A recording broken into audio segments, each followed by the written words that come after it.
Hi everyone, Sabrina here from Scrappy Tales Crafts, and today I'm creating a holiday card using some Lawn Fawn products. I created a really cute rooftop scene with Santa and Miss Claus. So the two stamp sets that I'm mainly using today are the Ho Ho Ho Holidays set and the Winter Village stamp set.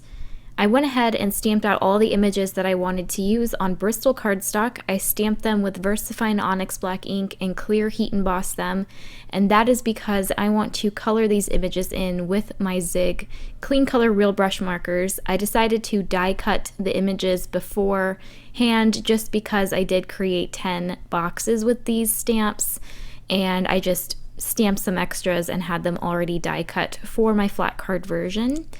And the way I color with my Zigs is very similar to the way I color with my Copics, where I start with my darkest marker to map out my shadow areas. For the case of this house, I concentrated most of the darker color underneath the roofs and on the side of the house so that I had a center highlight, and also the roofs would naturally cast a shadow, so there would be darker area there. And then I go over the dark color with a slightly lighter one, slightly bringing it down towards the bottom of the house and in more towards the center. And then I use my water brush to blend all of the colors together and create a nice seamless transition. And the water brush sort of acts as my highlight color. I will say with my Copics, I tend to show more of the mid-tone, but with my Zigs, I show more of a highlight. So you're gonna see with this bag, I'm just gonna use my black marker here, and I'm not going to add any other color. I just left quite a large white area, and that's because I'm starting to pull that black pigment from the left towards the right, and the further I go to the right, the less pigmented the brush gets and the more I guess water comes out of the brush. So it's going to actually in that case create a mid-tone and a highlight color. So you don't necessarily need to use two markers. In fact, like I said, for a lot of the images, I just use one. And you don't have to use water either. I know a lot of people like to use Zigs just as they are, but they are water-based, or yeah, I think they're water-based, meaning that they do react to water, and you can move them, especially if you stamp your images on Bristol cardstock. So if you're having trouble using your Zigs and blending them, try to use a watercolor paper such as Bristol. It changed my life. I did not like my Zigs until I tried the paper because I did not believe that paper would make such a big difference, but it really does, and I have recently really enjoyed working with my Zigs. They're really quick and easy, and you can get very fantastic shading results with the Zig markers as well. And I do love that with Zigs you can get a very controlled look like I'm doing today, where I'm coloring inside the lines. I'm making sure that all of the colors blend nicely together, but you can also use your Zigs for very loose watercolor effects. I like to do both with my Zigs, but whenever I color images such as these, I do like a more controlled and clean look. So here I'm just finishing up my Santa. I did color up Miss Claus. I'm going to show you how I color the trio of houses, and then that last house I'll just color off camera. But I will show the coloring of the trees and that cute little reindeer. So this video was originally supposed to include 3 coordinating tags that went with the A7 card, but the video just honestly got too long, and I would have had to seriously speed up the card, and I've been getting a lot of requests to slow down my videos, especially at the card making part of it, so I just felt like I should break it up. So this day 4 will have the A7 card, and day 5 will have the 3 coordinating tags, and luckily I don't have to include the coloring for the tags because I use the exact same images that I did on today's card. But this card includes a lot of useful tips about scene building, and I wanted to thoroughly explain what I was doing because it's a different kind of scene than I typically would do because I kept perspective in mind, and it's just a really cute card, and it would have been a shame to just quickly go through it. So I know I said in my last video that I would include more than just one card, but unfortunately I lied, but I think you guys will still really like this card. It did take a long time to make, more than more amount of time than I normally spend on a card, but it came out really cute. It's one of my favorite cards in the series. And yeah, so I'm just finishing up the coloring. You can see that there is a tray of cookies and a glass of milk, which I will give to Miss Claus to hold. And both Miss Claus and Santa are going to be standing on a house roof. I thought that would be really cute. And then off in the distance, there's a small little winter village. And of course, I had to give Santa a trusty reindeer, which I'll have him kind of flying in the sky. I should have made him Rudolph, but I think I colored his nose in dark brown. But I have been getting questions about if I'm going to do the Hero Arts October 2020 kit. I know I'm late, but I do plan on having a video. I haven't decided if I'm going to have time to do a 10-card video or a 5-card, but it is coming. It's probably going to come this week, and it will be a part of my holiday card series. I've already started working with it, and I really have enjoyed that kit, so stay tuned for that, because I have been getting questions asking if I would do the kit, because sometimes I skip the kits that don't really speak to me, but this one I really do like. So anyway, back to the card. The coloring is complete. Here are all my little images, and now we can start the card. So I'm going to start by creating the sky, and I believe I am ink blending Blueprint Sketch with my Picket Fence Studios blender brush here. Then I'm going to add Chip Sapphire, and Chip Sapphire and Broken China are very similar colors. So I had to really add a lot of Chip Sapphire to make the two blues look a little bit different. And I think I'll even pull in some black soot. Maybe not, but I probably should have, just because those two blues are very similar. But I am going to add some stars or snowflakes to my sky using my Gonzai Kuretake pearlescent watercolor. And I'm just using an old paintbrush to splatter on some really tiny specks. You can use white acrylic paint if you want the snow to be more bold, but I was happy with how this looked. So now I'm going to create my roof, and I did not use a die here, guys. I used a simple strip of brown cardstock. This is probably maybe 1.5 inches wide. And this panel is 4 3/4 by 6 3/4, so I am creating an A7 card. And the way I'm going to create the rooftop shape is I'm just going to cut 2 tabs on the right and left top corner. And then to create the shingles on the roof, I'm using an Elizabeth Craft border die.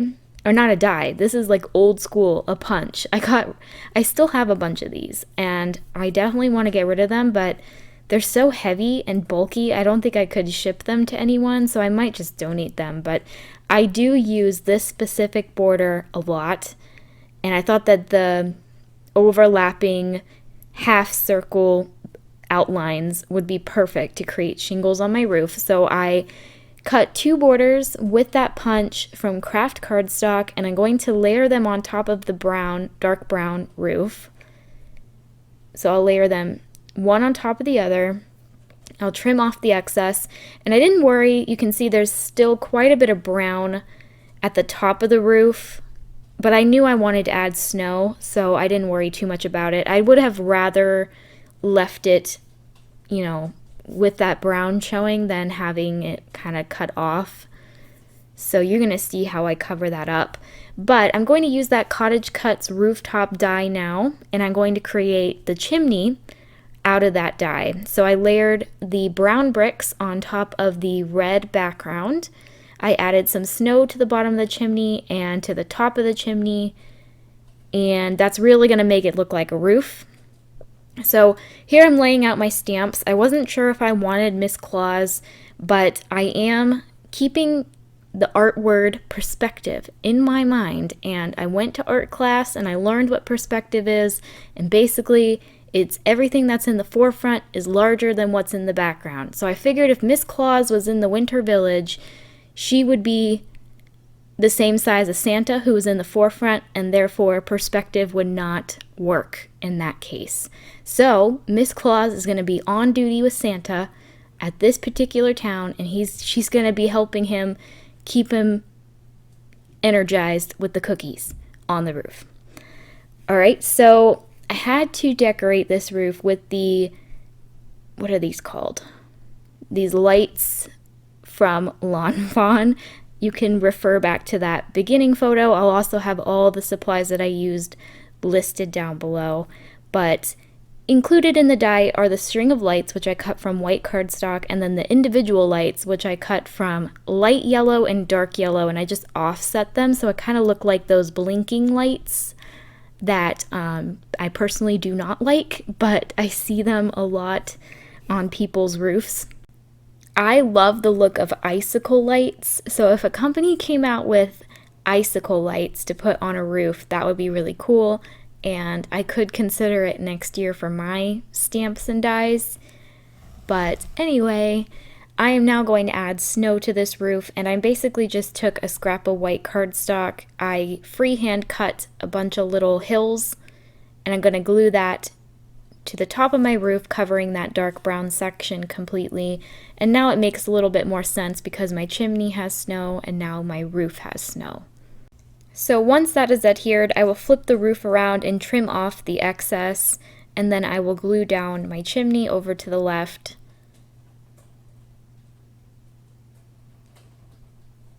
And then next to the chimney, I will glue down my little Lawn Fawn images.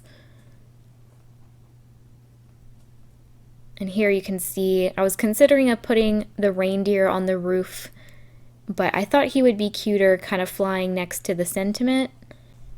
So I thought it would be cute to put 2 more lights on top of the chimney just to make it even more festive. And I did have this little bit of light scrap left, and I figured why not. So I just adhered that down with my art glitter glue. And then now I think I'm going to commit to my Miss Claus and Santa. And I want them to hold hands, so I'm going to glue their hands together. But first, I'm going to create the snowbanks where my village is going to sit on. I wanted to glue the snowbanks flat onto my ink blended panel and then pop up my roof, so I'm just going to add my foam tape behind the chimney and the roof, and then I will adhere my snow caps with my art glitter glue. And I'm using that roof as a guide to help me know where to glue down the slopes. You might have noticed that I did not ink blend the entire panel because I did pre-plan this card. I knew exactly how it was going to look, and I knew I only needed to ink blend the top third of the panel. So I'm going to trim off the excess snow. I did use a slimline snow border to create those. The A2 ones are obviously too short, but you can also just freehand cut those slopes the same way I freehand cut the snow on the roof. So I removed the backing on the foam tape, and now I'm just going to pop up the roof. And I really feel like that looks like a roof. I'm pretty happy with how that turned out. So now I'm going to take my village or my houses and arrange them on the top of the snow hill. I have a lamp post and then a couple trees I can add in just to fill in the area. And I like that the village is over to the top right, and then Santa, Miss Claus, and the chimney are on the bottom left, so everything looks pretty balanced. There is some blank area on the top left center of the card, but that's where I plan on adding my sentiment and my reindeer. So the card does have like a visual triangle happening, and I gotta pat myself on the back with this one. I really like how this card turned out. So I did pop up Miss Claus and Santa where they overlap the snow hill because I did want them to be level with the roof. I added art glitter glue to the areas where they overlap the roof. Same thing with the bag here. And then I'm going to pop up a couple of these houses and then some of the trees. And I think one of the houses I'll just glue completely flat. I do like different levels of dimension on my cards, so I like to mix foam tape with regular glue a lot on my cards.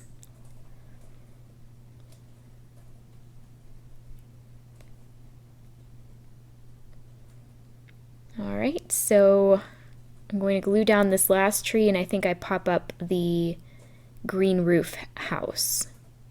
And because the houses and the trees are smaller than Miss Claus and Santa, they do look like they're in the distance, which I really like how that turned out.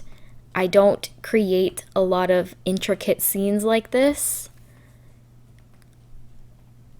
And I also, something I want to get better at, but I just haven't yet, are one-layer cards. This would look so cool as a one-layer card. I guess you can't though, because the roof has so many layers to it, but I could see this being redone as a one-layer card. I just don't have the patience with the masking, and I always mess up the stamping when it comes to masking, but that is one thing I want to improve on. It's going to be a New Year's resolution. I don't think it's going to happen this year.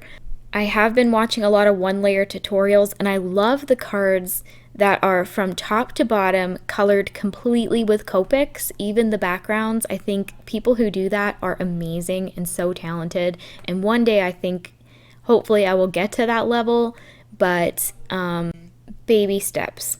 So I white heat embossed my sentiment that did come in another Lawn Fawn stamp set, and then I just glued my reindeer to the left of the sentiment. I'm flipping this panel around, adding a bunch of ATG tape, because once I heat set that sentiment, it did warp it a bit, you can see here. So I just made sure to add a bunch of tape, and it did stay flat. And I added it to my 110-pound white A7 card base, and that is going to complete today's card. Let me know what you guys think. Here is the box card version. I use the same images. I do have 5 of these available if you like this design, but thanks again for watching. If you haven't yet already, please subscribe to my channel and hit that notification bell so you're notified when I post my next video. Otherwise, I will see you next time. Bye!